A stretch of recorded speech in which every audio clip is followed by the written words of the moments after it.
Emir Hazretleri, bu mektubu bir ulak getirdi.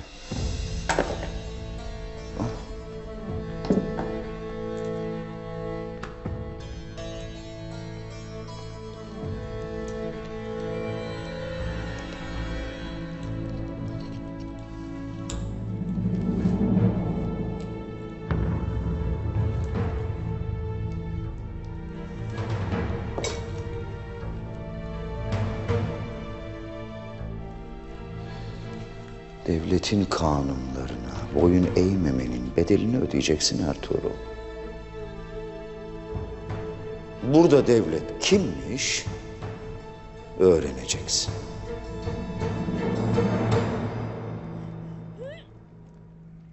Korkmayasın. Hadi Halime Sultan, ha gayret. Gayret edesin. Korkacak bir şey yok. Dayan kardeşim. Sükunet hanımlar.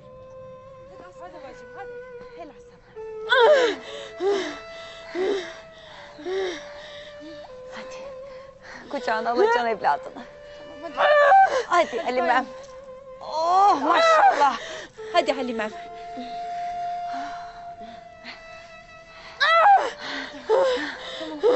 Ha gayret.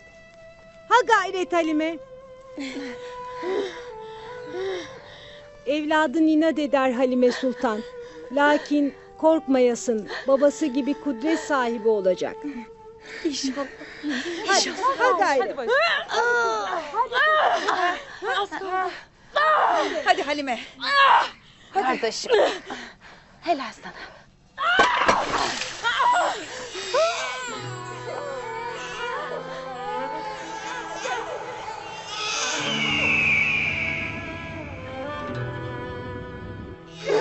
Ay maşallah.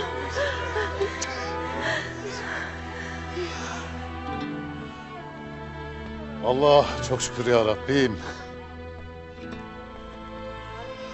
Boynu boylayacak, soyunu soylayacak bir evladın oldu Ertuğrul Bey'im. Sağ olasın Gökçe Hatun. İçeri girebilir miyim? Biraz bekleyesin. Halime Sultan toparlanmakta.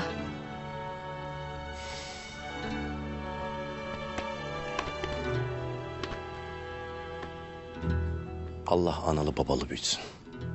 Eyvallah kardeş. Amin. Beyim,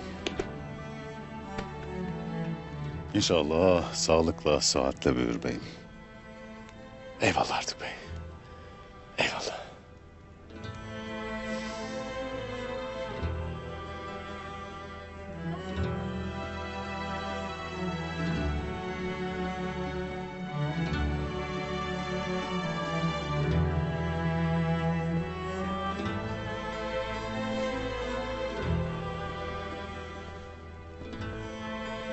Gözünüz aydın Ertuğrul Bey'im.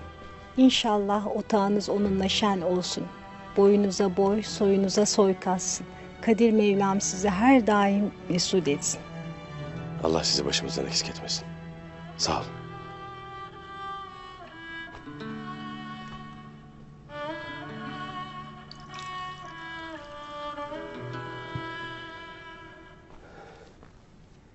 Ertuğrul Bey'im.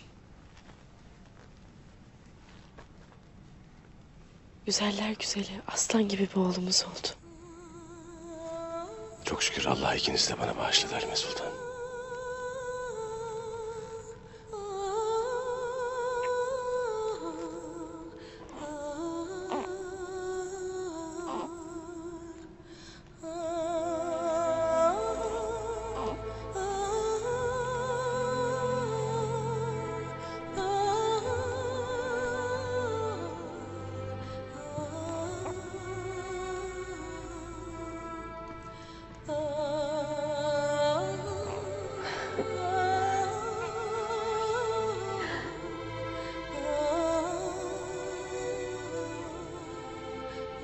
Otağımız en son Dündar'ın sesiyle şen olmuştu beyim.